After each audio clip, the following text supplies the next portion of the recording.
Part mortal, part something else. The plane-touched are as various, if not more various, than the number of planes from which their ancestry hails. From the jinn, ifriti, and other genies of the elemental planes come the elemental bloodlines of the genasi. Fiends of the lower planes, through trysts and other encounters, create the nascent genetic strains that give birth to tieflings. It has even been said that once Fey elves bred with succubi, producing a unique form of plane-touched beings called the Feyri. Overall, the plane-touched peoples have no common history, although plane-touched of the same type, from the same region, might have a common ancestor or relation. But perhaps the most rare kind of plane-touched of all are those who hail from the celestial beings of the upper planes.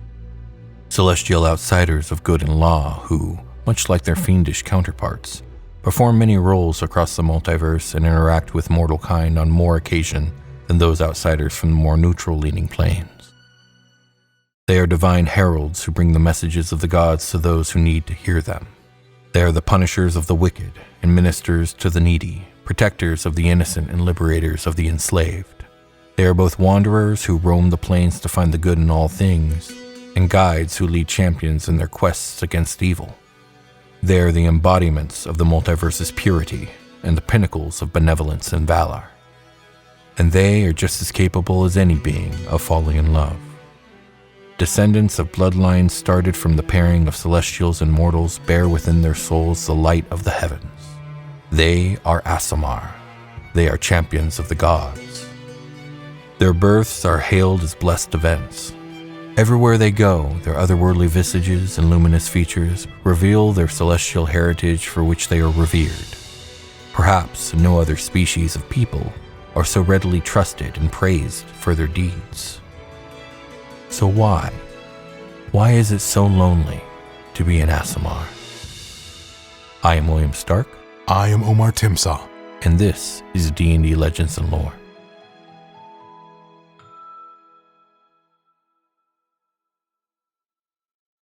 Aasimar are mortals who carry a spark of the upper planes within their souls. Whether descended from an angelic being or infused with celestial power, they can fan that spark to bring forth light, healing, and heavenly fury. When born from an infusion of divine energy or direct deific intercession, Aasimar can arise seemingly spontaneously among any population of mortals, be they human, elf, dwarf, or any other species. Those born of celestial genetic legacy can be born from fellow Aasimar or from a family that can trace their lineage back to a celestial of some sort. Aasimar born from non-Aasimar often resemble their parents, but have features that hint at their celestial heritage, such as metallic freckles, luminous eyes, a halo, or the skin color of an angel, silver, opalescent green, or coppery red. Their features start subtle and become obvious when an Aasimar learns to reveal their full celestial nature. Furthermore, their lifespans are often extended. For example, an Aasimar born from a human family might live for up to 160 years. Aasimar are often uncommonly beautiful creatures with calm, serene features and an inner radiance that shines from their faces. Their hair is often long and shining white gold in color. Their bright, piercing eyes can seem to look right through a person's very soul. Many Aasimar, except for those who have turned to evil, have a link to an angelic being. That being, usually an angel, provides guidance to the Aasimar, though this connection functions only in dreams. As such, the guidance is not a direct command or a simple spoken word. Instead, the Aasimar receives visions, prophecies, and feelings. The angelic being is far from omniscient. Its guidance is based on its understanding of the tenets of law and good, and it might have insight into combating especially powerful evils that it knows about. From a very early age, many Aasimar realize that they are different from those around them. It is believed that Aasimar are placed into the world to serve as guardians of law and good. Their patrons, expecting them to strike at evil, lead by example and further the cause of justice. Indeed, many Aasimar do receive visions and guidance from celestial entities via their dreams. These dreams help shape an Aasimar, granting a sense of destiny and a desire for righteousness.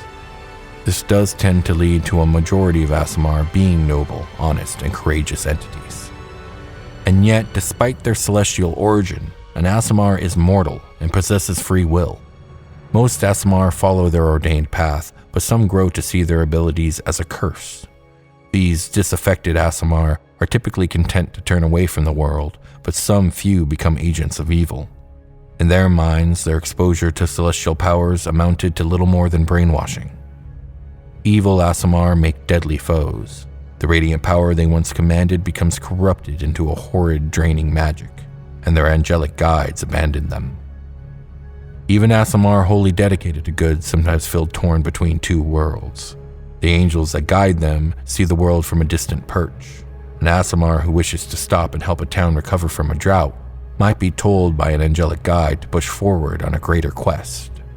To a distant angel, saving a few commoners might pale in comparison to defeating a cult of Orcus. An Aasimar's guide is wise, but not infallible. Unintuitively, many Aasimar are wary of their neighbors. Even those raised by parents who understand their heritage cannot escape the stares of other children and adults, for it is all too common that humans fear that which is different. Aasimar usually experience a great deal of prejudice, which is all the more painful to the good-inclined Aasimar who truly wants to help others survive in a hostile world. An Aasimar bears the legacy of a celestial being or even a deity in their ancestry, and have incredible potential to do good in the world. At the same time, their heritage marks them as different and often leads to persecution, ridicule, or exile from superstitious or backward communities. It is not unknown for an Aasimar to give in to bitterness in the face of adversity and turn to evil.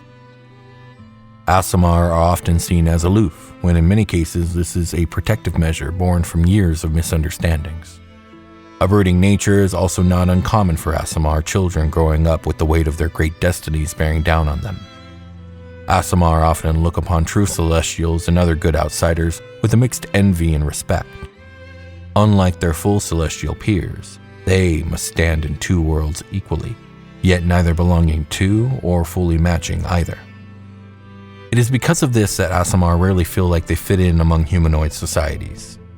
Instead, they often find a commonality with those who, like themselves, do not quite fit into one particular culture or another, namely half-elves and half-orcs, because they and Aasimar usually share the same sort of semi-outcast background experience.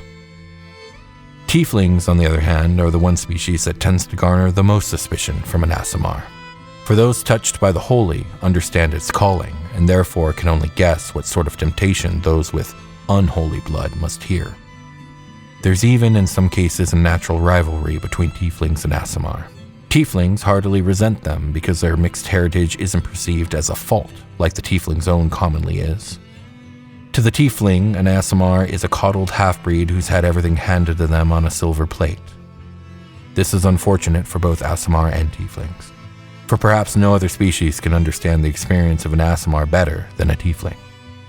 Those whose destinies and nature are perceived as an all-but-known factor with but a single look from another species, and whose lives are a direct interest to entities of the outer planes. For Aasimar may have to deal with dreams and visions sent from the heavens trying to influence and guide them. Tieflings tend to attract entities interested in corrupting and claiming their soul after they're done manipulating them to their own ends. Aasimar rarely have siblings who are other Aasimar, for the heredity of the supernatural is a chancy thing. Because of this, few Aasimar get to know other of their own kind. On the rare times they encounter other Aasimar, there is a sort of unspoken understanding between them, and an Aasimar is likely to take another Aasimar's side in an argument, regardless of other affiliations, just for a taste of kinship. Aasimar, being more rare than even half-elves, have no true society of their own. Few have the opportunity to meet other Aasimar celestial beings, so they attempt to blend into the culture of their parents. Perhaps, if they had such a thing, Aasimar would have a lawful good or neutral good society, focusing on charitable works, helping the needy, and campaigning to eradicate evil. In a few rare places, Aasimar can find true acceptance and search for news of other Aasimar born in other lands, hoping to make arrangements to have the child brought to the sanctuary and raised in an environment where he or she is cherished, not considered strange. Because they feel the pull of deific power so keenly, Aasimar are often clerics or paladins. Some Aasimar bring their otherworldly sensibilities to the art of music, becoming accomplished bards, though an Aasimar can find their calling lead them to any class or occupation. Still, the philosophy of the paladin class resonates in many Aasimar's hearts, and they are innately suited for a career championing law and good. Those Aasimar descended from a non-lawful outsider instead might be more inclined to become clerics instead. While most Aasimar are strident foes of evil, they typically prefer to keep a low profile. An Aasimar inevitably draws the attention of evil cultists, fiends, and other enemies of good, all of whom would be eager to strike down a celestial champion if they have the chance. When traveling, Aasimar prefer hoods, closed helms, and other gear that allows them to conceal their identities. They nevertheless have no compunction about striking openly at evil. The secrecy they desire is never worth endangering the innocent. There is an alternative equivalent to the traditional Aasimar that can be found in the worlds of D&D, though they are even rarer to find. Diva are traditionally the lowest-ranking angels of the upper planes, but there are times when these immortal beings choose to shed themselves of their immortal forms and take the form of a mortal on the prime material plane. These celestial mortals carry the same name of their angelic kind and are sometimes referred to as Diva Aasimar. Most immortal beings are separate from the world. They live on another plane altogether, detached from the worldly concerns. Angels and devils, gods and exarchs pursue otherworldly agendas in the astral sea, often without concern for the world. Not so with Diva Aasimar. Diva Aasimar are immortals who chose to join the world on its perilous journey. Although a few of these strange beings transcend the mortal plane, most are bound to whatever fate the world suffers. As a people, Diva Aasimar struggle to make sure that destiny is a positive one. Deep in the recesses of memory, Diva Aasimar recall what they once were, immortal servitors of the gods of good, spirits who chose to bind themselves to the world in mortal flesh. For millennia, their souls have been reborn to wage an endless war against the forces of darkness. Most Diva Aasimar are fiercely committed to the cause of good, because they fear what they might become if they turn to evil.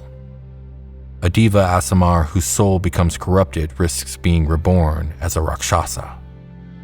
In appearance, Diva Aasimar are very similar to humans, but with an unearthly beauty and an uncanny stillness about them. They are almost as tall as a dragonborn, but much more slender. Their coloration distinguishes them most strongly from humans. All Diva Aasimar have patterns of light and dark colors on their skin. The light portions are chalk white or pale gray, and the dark areas range from blue or purple to dark gray or black. In any individual Diva Aasimar, either light or dark can be dominant, with the opposite shade appearing in simple, elegant patterns on the face, chest, and shoulders. A Diva Aasimar's hair is typically the same color as these skin patterns. When sitting or standing at rest, Diva Aasimar remain perfectly still, except for the occasional blink of the eyes. They don't fidget or twitch, and their eyes move only when they are actively examining something. Diva Aasimar are immortal beings, and from the beginning of their existence as a people, they have sprung into the mortal world as fully formed adults. A Diva Aasimar's immortal nature manifests as agelessness. It also shows up as the uncanny Diva Aasimar ability to reincarnate.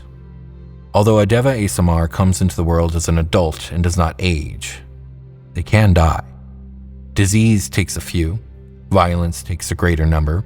Rare is a Diva Aasimar who remains passive in the face of threats to people, places, or objects he or she loves. Those who make it to an age other races might consider elderly are frequently still hale and hearty. But world weariness or a desire for a fresh perspective can lead such Diva Aasimar to drop the body, which is a Diva Aasimar phrase describing the transmigration of a Diva Aasimar soul out of a physical body without the presence of any other condition normally required for death. Such Diva Aasimar simply choose to die for the sake of achieving some other desire. When a Diva Aasimar dies, their body remains like those of other mortals, although some who drop the body have been said to disperse as motes of light. Whatever the case with the body, a Diva Aasimar soul does not pass on like the souls of other mortals do. Instead, the soul stays in the world where it is bound by an ancient primal pact. The soul undergoes the bodiless dreaming, as Deva Aasimars call the period between incarnations. During this time, the soul wanders the spirit realm of the world, and some claim it experiences up to an entire lifetime in that ephemeral region of time and space. What the soul does in the spirit realm is a mystery, but the few revelations that exist suggest that the Deva Aasimar acts as a powerful ancestor spirit and caretaker of the world even in this in-between space. Stories of this bodiless dream come from various sources, including druids, shaman, and others who interact most directly with the primal spirits. It is said to be a blessed state wherein the Deva Aasimar remembers all lives lived and can put that knowledge to use. The most compelling proof of this state comes from a small number of Deva Aasimar who have had what they call bodiless waking dream, or disincarnate. Such Deva Aasimar are between physical bodies, but through strange fate, outside influence, or powerful willpower, they can interact with the material world as ghost-like beings. These disincarnates often remember more than one past life. They usually work to fulfill some unfinished tasks from the previous life, or to help the progress of the world. Some serve the aims of mighty primal spirits, while others strive to avoid or hasten reincarnation. A fraction of such disincarnates are wicked or corrupt, sowing mischief from the spirit realm and perhaps trying to evade reincarnation as a Rakshasa. The time a Deva Aasimar spends between bodies is variable, but it is almost always more than a year and often 7 years or more. Tales have spoken of Deva Aasimar who die and fail to reincarnate for more than a century, but such legends include an unusual factor, such as a particularly horrible death, or a long period of disincarnation. When the bodiless dreaming comes to an end, the Deva Aasimar reappears in an explosion of dazzling light at a safe place sacred to the spirits and at times the gods. A humanoid body spontaneously forms from available elements in the environment, aided by the primal spirits. The Deva Aasimar's new physical body-mind, more limited than a spiritual form, cannot contain the weighty memories of myriad lifetimes. These slip away so the Deva Aasimar can experience life anew, unpolluted by notions formed from another time and place. However, such memories remain ingrained just out of conscious reach, accessible in meaningful visions, insights, and dreams. The Deva Aasimar's new body and mind are wholly different, perhaps even down to the sex. Even though they have sexual characteristics, Deva Aasimars cannot propagate their own species. This being the case, a few among the wise have wondered why Deva Aasimars incarnate in bodies that are clearly and functionally masculine or feminine. Strangely, Deva Aasimar can and do mingle with some other humanoid species, passing a measure of angelic power into non-Deva Aasimar bloodlines. When a Deva Aasimar is reborn, his or her personality is mostly formed. Although past life experiences and drives influence this new personality, it is a wholly new one. The Deva Aasimar can function as a mature and responsible adult with morality according to the current incarnation's inclinations. Life's trials and experiences, of course, shape a Deva Aasimar's views, but the typical Deva Aasimar is simply born good. From this beginning, a Deva Aasimar has a strong personality and most often an overwhelming yearning to do good. A powerful will coupled with strong desire and purity allowed the original Deva to incarnate in the world for the first time. Multiple lifetimes, perhaps uncountable since, have only honed that resolve and drive. Each Deva Aasimar is unique, but they share common personality traits rooted in the truths of their being. Purpose drives the Deva Aasimar's daily existence. Although the purpose might differ from Deva Aasimar to Deva Aasimar, few Deva Aasimars while away the years idly. The principles and aims driving a Deva Aasimar's life are sometimes mysterious, linked to unfulfilled goals and flashes of memory from previous incarnations. More often, however, a Deva Aasimar has clear goals related to their current incarnation, personality, and circumstances. Dedication to a goal, ideal, or a cause comes easily to Deva Aasimars. Immortality facilitates this tendency in more ways than one, tempered by the Deva Aasimar's tendency to fix problems. First of all, a Deva Aasimar realizes they have time to accomplish a task, but they are rarely content to wait and see when direct action might work. Secondarily, a Deva Aasimar knows that death is not the end, and therefore they pursue aims with a fearless zeal. This keenness can border on or spill over into fanaticism in some cases. Even so, Thoughtfulness and tolerance tempers the zeal of most Diva Aasimar. Numerous lifetimes in the world give each Diva Aasimar a broad, subconscious sense of the wondrous diversity creation holds. A Diva Aasimar's heart smiles at the possibilities the world holds, and they feel a strong pull to nurture these possibilities. Love and a desire for bettering the world deeply color the actions of the typical Diva Aasimar. Even a zealous one tries to find the good in a situation and to bring that good to the fore. A Diva Aasimar also gives freely of skills, time, and resources, seeing everything as transient but wishing to ease suffering. Open-mindedness and enthusiasm lead a Diva Aasimar to apply this giving nature across all aspects of life. This is because Diva Aasimar enjoy being in the world, and they love exploring and experiencing it. They like to have contact with a diverse set of acquaintances and friends, and they prefer variety in their experiences. The Diva Aasimar capacity for love, influenced by the willingness to explore life, also leads Diva Aasimar to engage in deeper relationships, even marriage, with other humanoids that are much like them in physical structure and size. Any kind of relationship with a Diva Aasimar, be it enemy, friend, or lover, is intense. Diva Aasimar are ardent in their emotions, although the typical Diva Aasimar is seldom given to outbursts of so-called negative feelings. Righteous outrage is more likely than self-indulgent wrath, for instance. But when a Diva Aasimar feels an emotion, those close to him or her know it. A Diva Aasimar is honest about their feelings and thoughts, only holding back when the truth might injure another or decorum demands it. Even then, a withering glare or smile shown in the eyes might give a Diva Aasimar away. Most Diva Aasimar are too collected, however, to give away any emotion unintentionally. Diva Aasimar are exceedingly self-aware. What seems like self-control and preternatural calm to others is really just a Diva Aasimar's willingness to look at their emotions and points of view with a measure of detachment. This objectivity stems from a Diva Aasimar's intuitive connection to the experiences of countless lifetimes, as well as a willingness to be honest despite appearances. Again, things of the world are transient, especially emotions, and oftentimes a Diva Aasimar can't shake the feeling that this has all happened before. Diva Aasimar calmness isn't altogether mystical, though. Their unique origin and history provides the mental space for Diva Aasimar to foster grace and sophistication. Their tendency toward kindness allows Diva Aasimar to see the best in situations and people.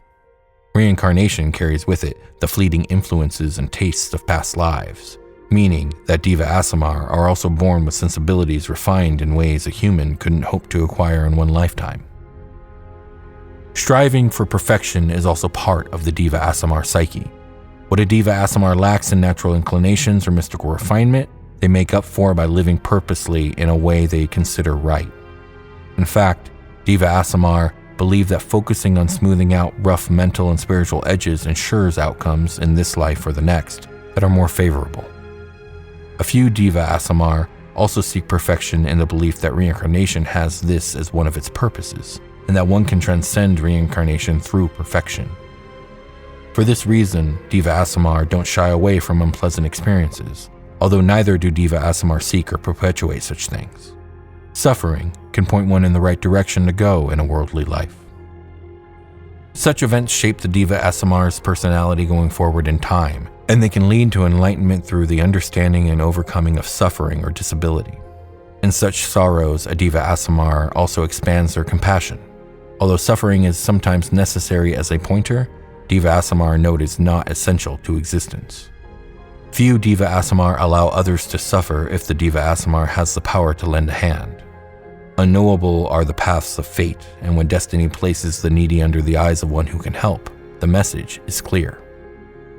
Diva Aasimar recognize that part of the perfection is harmony with the world and its inhabitants. Part of harmony is working together for the good of all. Diva Aasimar strive for perfection. For various reasons, few have accomplished such an ideal. Diva Aasimar are fallible. Enthusiasm and curiosity can lead a Diva Aasimar astray, away from ideals toward pleasure or into worse fates. Some stumble into wickedness and find they cannot turn back, while a few walk knowingly toward evil and become irredeemably corrupted. Less grim, perhaps, is the fact that Diva Aasimar are bold doers, all too willing to stand in the breach to save and protect others. Countless Diva Aasimar die before perfection becomes a realistic option. Then reincarnation forces them to start over, at least in a manner of thinking. All Diva Aasimar know that with death comes the loss of all concrete connection to the life they now know and love. This disconnect, the disappearance of memory of all that one is into the hazy past, is a typical Diva Aasimar's greatest dread. Few tread a path so dark that they actually fear reincarnation as a Rakshasa, though. Yet so fearless are these immortal folk that one would quickly choose a courageous death over survival at the cost of allowing others to suffer and die. Loss of memory is a price worth paying to make the world a better place. Time, space, and the fickleness of memory separates Diva Aasimar. They have no lands to call their own, and few threads of history unite them. A Diva Aasimar might die only to reincarnate half a world away from the place of death. Nevertheless, Diva Aasimar have a shared ancestral memory all the way back to their original incarnations as angels. Through this, Diva Aasimar share traits that can be described only as cultural. No overarching Diva Aasimar society exists. Incarnated as fully socialized adults and advantaged with unearthly beauty and a wholesome reputation, Diva Aasimar have little trouble integrating into other societies. Most non-evil humanoids welcome Diva Aasimar among them. A Diva Aasimar lives where they feel comfortable and useful, usually in a large settlement. In such a place, the Diva Aasimar builds a home and relationships and mixes with the population. This is not meant to suggest that a Diva Aasimar disappears among the masses, becoming one with the crowd. On the contrary, Diva Aasimar are exemplars and leaders among their fellow citizens. A Diva Aasimar might champion social causes that increase health, justice, and prosperity. They might devote time and talent to defending the populace from monsters and evil. Often, a Diva Aasimar does both. In this active role, a Diva Aasimar quickly makes friends and gathers hangers-on, and they surely make a couple enemies along the way. Amiable and giving, a Diva Aasimar is likely to have a large circle of admirers, fond acquaintances, and boon companions. In a Diva Aasimar's mind, close friends form their family or clan. Diva Aasimar can also have actual families, although this practice can be hard on those involved. A Diva Aasimar might marry, and they can even have children with a non-Diva Aasimar. When this happens, the family unit is very important to the Diva Aasimar. They nurture their loved ones, taking proper responsibility and teaching youngsters with utmost care so that they might know right from wrong. Immortality, however, can force a Diva Aasimar to watch a beloved spouse and children age and die. The Diva Aasimar's family must relate to their ageless member, as well as their nature as a heroic seeker of spiritual perfection. Some of this applies equally to friendships. Getting along as or with a Diva Aasimar isn't always easy. More than one Diva Aasimar has fallen while attempting to relate to the world. Diva Aasimar aren't reborn just anywhere. Specific areas in the world seem to be focal points for reincarnation. These places are usually sacred in some way, either to the primal spirits or to the gods. Most commonly, reincarnation occurs in a hidden, pristine natural locale. Guardian primal spirits keep the vicinity free of danger and provide the Diva Aasimar with what they need to move forward in a new life. Occasionally, such a place has humanoid stewards as well, and these persons are likely to be helpful toward the Diva Aasimar. Even when a place is sanctified to the gods, the primal spirits are involved somehow. A godly reincarnation spot is more likely to have humanoid keepers who see the Diva Aasimar's arrival as a holy omen. If the spirits don't provide for the newly born Diva Aasimar, these humanoid caretakers are likely to do so. The occurrence of reincarnation is unpredictable, and thousands of possible sites exist across the mortal world. Only rarely does a location become a target for evil creatures, much less lost to corruption. Even when one is, Diva Aasimar simply cease reincarnating at that spot until it is reclaimed. The spirits and forces of good move aggressively to do so. In exceedingly exceptional cases, 2 or more Diva Aasimar have a strong bond that sees them reincarnated at the same time and in the same place. 2 is the usual number. Diva Aasimar refer to the birth of 2 Diva Aasimar in this way as twinning, while the birth of more Diva Aasimar is called bonded incarnation. The link for bonded incarnation might be as simple as love, or a shared set of beliefs and goals, or as complex as a plan concocted between 2 Diva Aasimar souls during a period of waking dream. Clear memory fails Diva Aasimar when they reincarnate, at least until one approaches or achieves transcendence. Still, Diva Aasimar have been known to instinctively recognize creatures, objects, and places important to them in past lives. Similarly, mortals who knew a Diva Aasimar in a previous incarnation may experience something similar when they meet the same Diva Aasimar in its new incarnation. Animals are particularly affected by this occurrence. Diva Aasimar call this phenomenon soul recognition. Soul recognition occurs most often to facilitate renewing of contracts among old acquaintances or to impart an important piece of information to the Diva Aasimar. Fate seems to have a hand in soul recognition too. Seldom do two Diva Aasimar meet each other, a rarefied event on its own, and fail to have a soul recognition moment.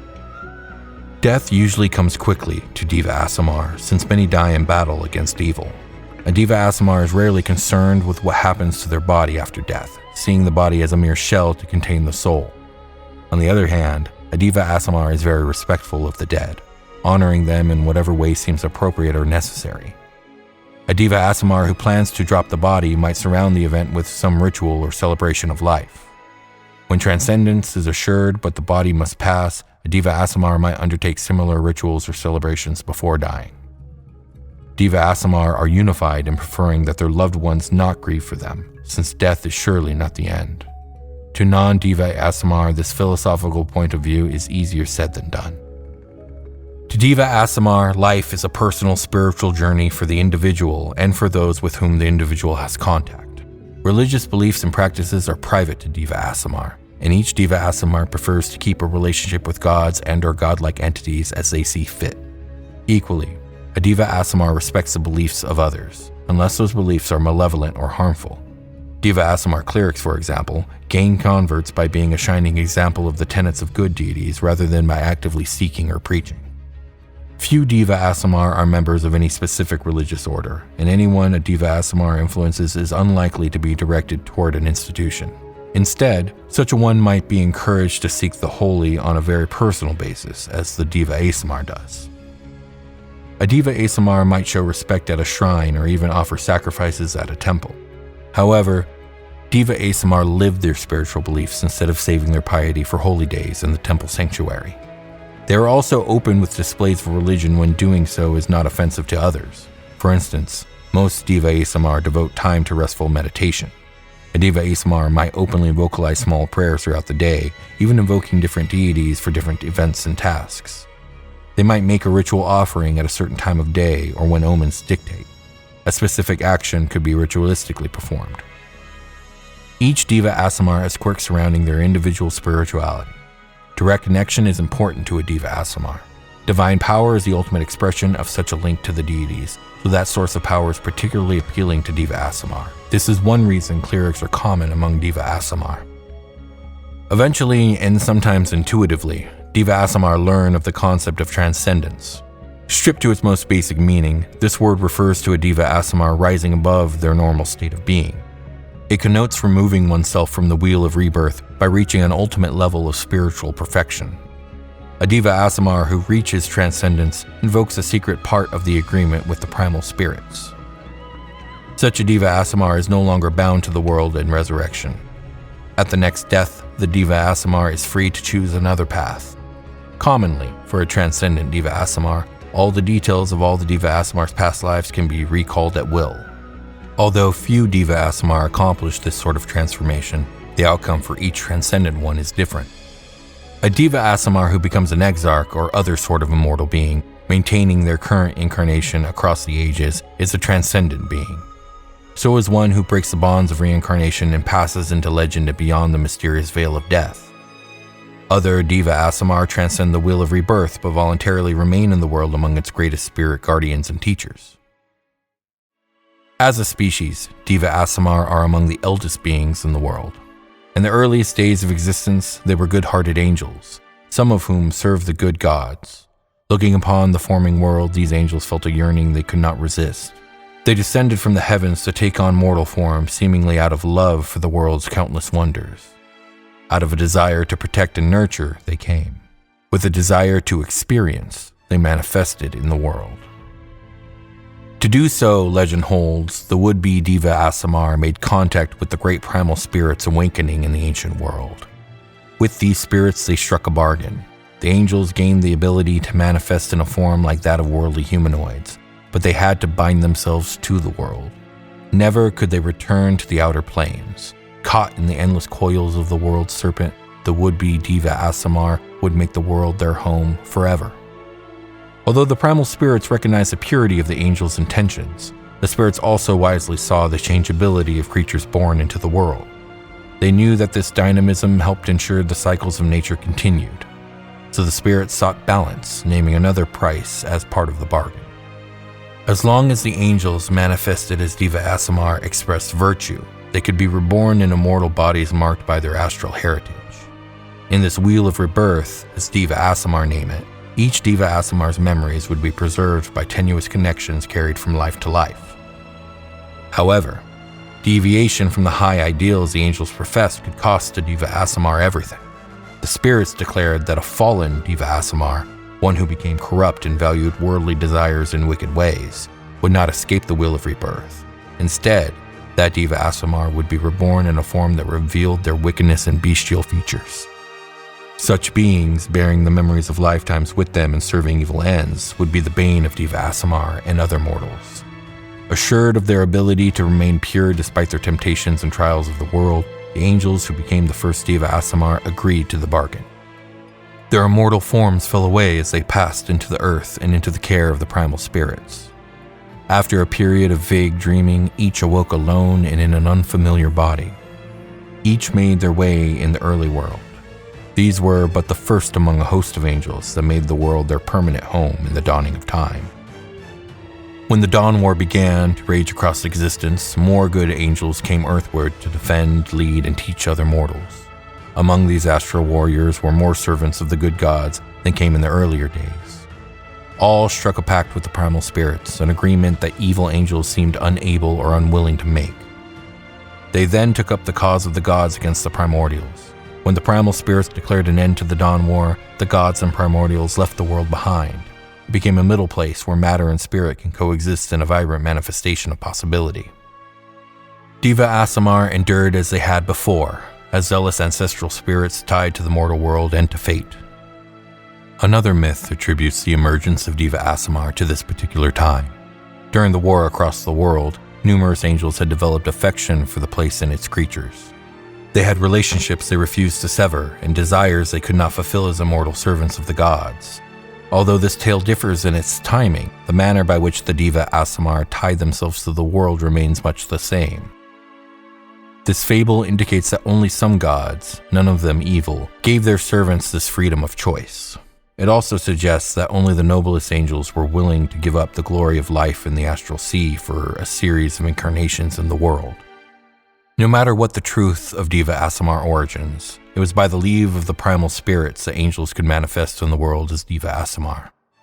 The assent of the primal spirits for such a transition between planes disappeared when the Dawn War finally ended for good.